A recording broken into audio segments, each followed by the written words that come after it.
I'm a molecular biologist. I'm not, as you've noticed by like asking me what plants are, and I'm like, I don't fucking know. Like this especially is like not my landscape, or I guess it was like millions of years ago. This was a reef, and I could have like been a lot more helpful maybe than at identifying things.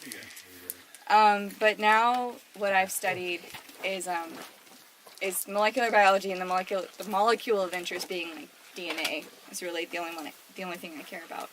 And we use DNA to study evolution and how things are changing throughout time.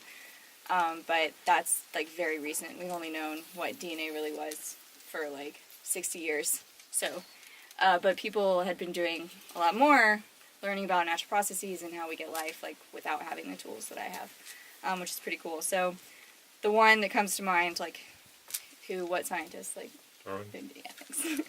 So Darwin was born in like the 1800s. So he was born at like, I think the same year as Abraham Lincoln. For context, numbers mean nothing to me, right? And then he died like when Edison was still playing with the light bulb. So this guy lived like before light bulbs, and of course he didn't work like in a vacuum. This was like a long time ago, and he put together a lot of ideas that people hadn't been able to put together before, just by drawing on people. One of his most influential people in his life was this guy, Charles Lyell, who was a geologist, who was the father of this notion that, which sounds outrageously simple and obvious to us right now, because we are literally sitting in a canyon that was like formed by a river. But this guy Lyell was the first one to really propose that and make it popular, to say that, oh, the things you see around you in geology right now, like in the world, were formed really, really slowly by processes that still go on today. There being the kicker. Because we as humans really like to look around the world and think that this is like the finished product, right? And that like all of nature and all of evolution was like to get here, and specifically to get to us, that we are like the pinnacle of evolution. And that's not what evolution is about at all. Evolution is just a process, and that process is just that things change slowly over time. That I don't even mean that in a biological sense. I mean it in this canyon sense. That like something abiotic, something physical, is shaping something else that's physical, or something that's biotic, that's alive, and it's changing throughout generations. So, I have these field journals, a few extras if you want to take notes. Like, I've been listening, you're all doing it, like the whole time we've been out here, like last night even, everyone's saying, they're like, oh, it's greener over there must be water. Or, oh, that guy must not need a lot of water. Or, oh, that must be like, living in the different substrate. Like, you're all noticing the physical world and then seeing what biology is alive in it because it's adapted to it.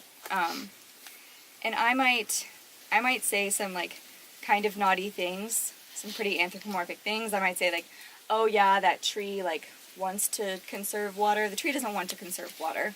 Like, selection favors a tree that conserves water in this environment, right? If you have a tree that doesn't conserve water and a tree that does conserve water, then the one that conserves water is the one that's going to win. And that's all I mean when I say that the tree wants to conserve water, that anything wants anything, but just to make that distinction really clear. So first of all, Daniel asked, like, at what point did they become a new species? And this is not an easy question at all. For starters, there's no one definition of what a species is. Most people were taught in high school the biological species concept, which is just if you can mate and make fertile offspring, then you're the same species. And while that's like generally tends to be true, there's lots of caveats to that. Just because you can doesn't mean you do.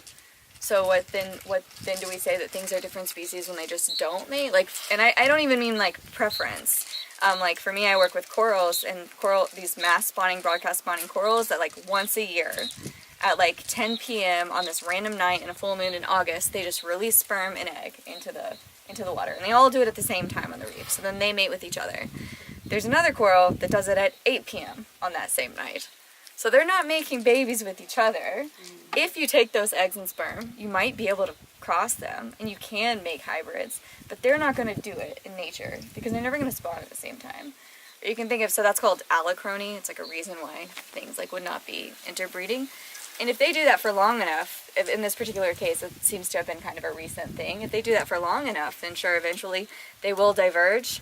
Just because of random processes, they will diverge. Next, if this is immersive, can I have a pen? Over triple and the can someone like immerse me their arm? Does anyone want a tattoo? Sure. Tattoo? You want the tattoo? Okay. Sure. I'm gonna have to get up in your armpit. Okay. Okay. So Alan's armpit. So what do we say this was? 4.5 billion? Billion years ago. So this is when the Earth formed.